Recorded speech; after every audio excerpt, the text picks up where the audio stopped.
London, 1702. In the grimy, overcrowded streets of Spitalfields, a boy named Jack Sheppard was born into poverty. His father, a carpenter, died when Jack was just a child, leaving the family destitute. To save him from the workhouse, Jack was sent to a charity school where he learned to read and write. By the age of 15, Jack was apprenticed to a carpenter named Owen Wood. For years, he was a model apprentice. He worked hard, learned the trade, and showed a natural talent with tools. He was small, barely 5'4", but strong, agile, and incredibly clever with his hands. But the bustling, dangerous streets of 18th century London offered temptations that a poor apprentice could hardly resist. Just off Drury Lane, the taverns and alehouses were filled with thieves, pickpockets, and ladies of the night. It was here that Jack met Elizabeth Lyon, a notorious woman known as Edgeworth Bess.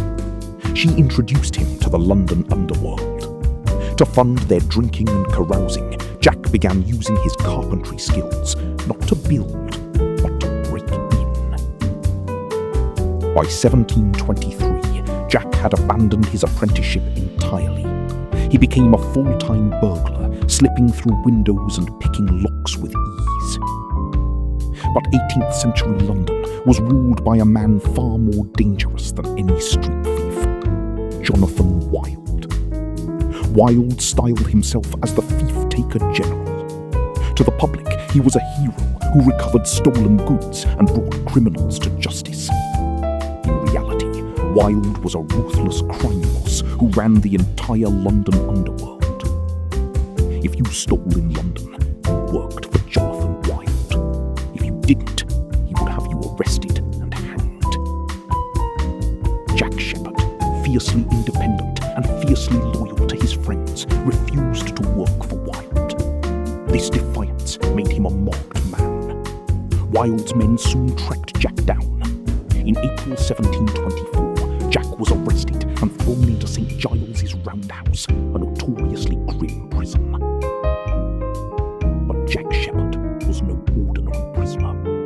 Within 3 hours of his arrest, he broke through the timber roof, lowered himself to the ground with a rope made from bedsheets, and vanished into the London fog. The legend of Jack Sheppard had begun. A month later, Jack was caught again, this time with Edgeworth Bess. They were locked in the new prison in Clerkenwell. The authorities put them in the strongest cell, heavily ironed. But they underestimated the carpenter's boy. Using smuggled tools, Jack filed off his fetters, broke a massive hole in the prison wall, and tied blankets together. He lowered Bess down to the churchyard below, then followed her over a 22-foot wall to freedom. The public was astounded. In an era where the poor were routinely hanged for stealing a loaf of bread, a common thief who could outsmart the brutal justice system became an instant folk hero. Furious, Jonathan Wild made it his personal mission to destroy Sheppard. In July, Wild's men captured Jack once more. This time, he was sent to Newgate Prison, the most terrifying fortress in all of England. He was tried, convicted, and sentenced to hang. On the day his death warrant arrived, Jack struck again. While visitors distracted the guards, Jack filed through the iron spikes of the visitors' grill. He squeezed his small frame through the narrow gap, dressed himself in women's clothing smuggled in by Bess, and casually walked out the front door of Newgate Prison. London went wild. Plays were written about him, songs were sung in the taverns, and the authorities were deeply humiliated. But the freedom was short-lived. In September, a posse caught Jack hiding in a barn. He was dragged back to Newgate. This time, the guards took no chances. They locked him in the castle, a maximum security stone cell in the center of the prison. He was chained to the floor with heavy iron shackles. What happened next is considered one of the greatest prison breaks in history. On October the 15th, 1724, Jack found a crooked nail on the floor. Using it, he picked the padlock on his chains. He then climbed up the chimney, dislodging an iron bar from the masonry. Using this bar as a crowbar, he smashed through the ceiling into the room above. Over the next few hours, in total darkness, Jack broke through 6 massive iron-studded doors. He picked locks, smashed hinges, and tore through solid brick walls. Finally, he reached the roof of Newgate. He climbed across the treacherous rooftops of London, descended into a neighbouring house, and slipped out the front door into the night. He had done the impossible. He had broken out of the inescapable Newgate Castle. Jack Sheppard was now the most famous man in England. Even the king demanded updates on his exploits. But fame was his undoing.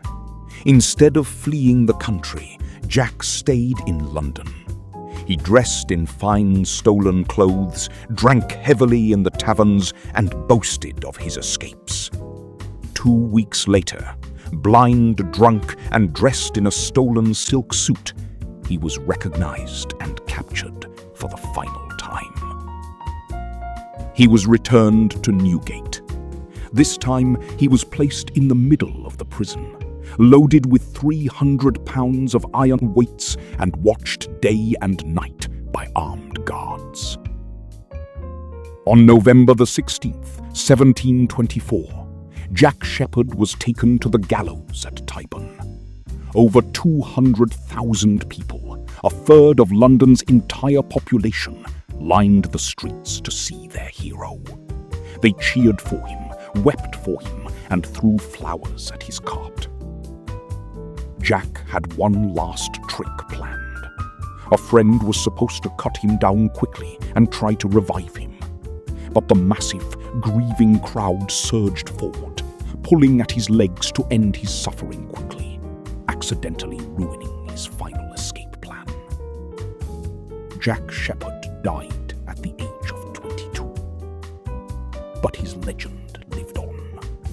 He exposed the corruption of Jonathan Wild, who was himself hanged just a few months later. In a brutal age where the law crushed the poor, Jack Sheppard was the boy who couldn't be caged. A master carpenter who built nothing, but dismantled the illusion of absolute authority. He was arrested 5 times. He escaped 4 times. He broke out of the most secure prisons in England, using nothing but a nail, a piece of wire, and an unbreakable will. The ultimate escape artist of the 18th century. A man who proved that no matter how heavy the chains, the human spirit, when it burns bright enough, cannot be contained. Jack Sheppard, born in poverty,